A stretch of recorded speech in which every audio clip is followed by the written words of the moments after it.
நல்லா யோசனை பண்ணி பாருங்க, உலகம் எப்படி போகுதுன்னு உங்களுக்கு நான் சொல்றேன். ஆம்பளைக்கு பொம்பளை மசாஜ் பண்ணி விடுறா, பொம்பளைக்கு ஆம்பளை மசாஜ் பண்ணி விடுறான். நான் சொல்றது கரெக்டா இல்லையா? யோசனை பண்ணி பாருங்க. நடிகைகளுக்கு ஆண் புடவை கட்டி விடுறான், அக்கிரமமா இருக்கு. டாட்டோ, உடம்பு பூரா டாட்டோ போட்டுக்கிறாளுங்க.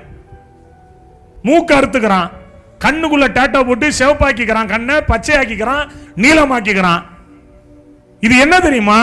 இந்த உலகத்தை அழிக்க வந்த பொல்லாத, பாதாளத்திலிருந்து ஏறி வந்திருக்கிற பொல்லாத ஆவி.